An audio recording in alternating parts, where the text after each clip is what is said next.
আসসালামু আলাইকুম এভরিওয়ান, আশা করি সবাই ভালো আছেন। আমি আপনাদের সামনে নিয়েছি কিছু চায়না থেকে ইম্পোর্ট করা সবজির বীজ। প্রথমেই আপনাদের দেখাবো হচ্ছে চায়না সবুজ তরমুজের বীজ, যেটা জার্মিনেশন হচ্ছে 99%, ফলনও হচ্ছে অনেক ভালো হবে। আর হচ্ছে আপনার স্ক্যানার আছে, যেটা দিয়ে আপনারা হচ্ছে স্ক্যান করে দেখতে পারবেন যে এটা হচ্ছে 100% চায়না থেকে ইম্পোর্ট করিত বীজ।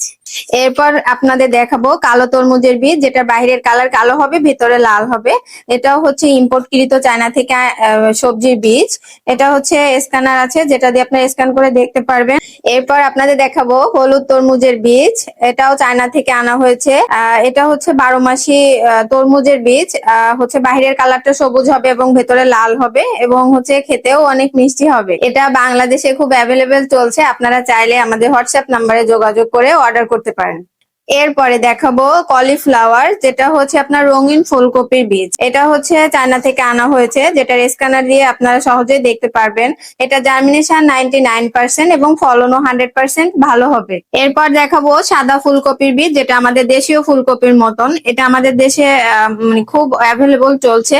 এটাও চায়না থেকে আনা হয়েছে। এটার স্ক্যানার দিয়ে আপনারা দেখতে পারেন। এর 100% হচ্ছে জার্মিনেশন এবং ফলন ভালো হবে, এবং এটা হচ্ছে 12 মাসি। আপনি যে কোনো সময় এটা রোপণ করে ভালো ফলন পেতে পারেন। এবার দেখাবো স্ট্রবেরির বীজ। এটা দুইটা প্রকারের আছে, একটা হচ্ছে আপনার লাল এবং সাদা। এটাও চায়না থেকে আনা হয়েছে। এটাও জার্মিনেশন 99% এবং ফলনও হচ্ছে 100% ভালো হবে। এটা হচ্ছে আমাদের বাংলাদেশে অ্যাভেলেবল চলছে, এবং যারা আমাদের কাছ থেকে নিয়েছে তারাও অনেক ভালো ফলাফল পেয়েছে। তাদের হচ্ছে জার্মিনেশন এবং ফলন দুইটাই অনেক ভালো হয়েছে। আপনারাও চাইলে নিতে পারেন, আমাদের দেওয়া হোয়াটসঅ্যাপ নাম্বারে যোগাযোগ করে অর্ডার কনফার্ম করতে পারেন। এবার দেখাবো সাদা স্ট্রবেরির বীজ, যেটা দেখতে অনেক ইউনিক। এটাও চায়না থেকে আগত। এটারও জার্মিনেশন এবং ফলন অনেক ভালো। আর স্ক্যানার দিয়ে দেখতে পারেন যে এটা হচ্ছে অরিজিনাল বীজ কিনা, সেটাও আপনারা যাচাই করে নিতে পারেন। তো এটিও অর্ডার করতে আপনি হচ্ছে হোয়াটসঅ্যাপ নাম্বারে যোগাযোগ করতে পারেন। এবার দেখাবো লাল মিষ্টি কুমড়ার বীজ, যেটা চায়না থেকে ইম্পোর্ট করে আনা হয়েছে। এটা জার্মিনেশন 97% এবং হচ্ছে ফলন হচ্ছে 99%। আপনারা স্ক্যানার দিয়ে দেখতে পারেন। হচ্ছে এবার দেখাবো লাল মিষ্টি কুমড়ার বীজ, যেটার ওজন হচ্ছে আপনার 20 থেকে 25 কেজি হবে। এটা আমাদের দেশে প্রচুর চলতেছে, এটা অ্যাভেলেবল আছে, এবং হচ্ছে আপনার স্ক্যানার দিয়ে আপনারা দেখতে পারেন যাচাই করে যে এটা আমাদের চায়না থেকে অরিজিনাল বীজ কিনা।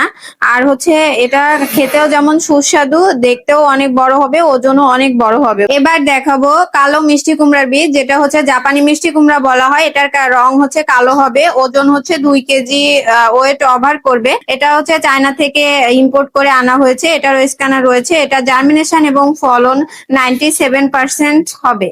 আজকে যে বীজগুলা দেখালাম, আপনারা যদি অর্ডার করতে চান তাহলে ভিডিওর স্ক্রিনে দেওয়া নাম্বারে যোগাযোগ করুন। সারা বাংলাদেশে ক্যাশ অন হোম ডেলিভারি দেওয়া হয়। আসসালামু আলাইকুম, ধন্যবাদ।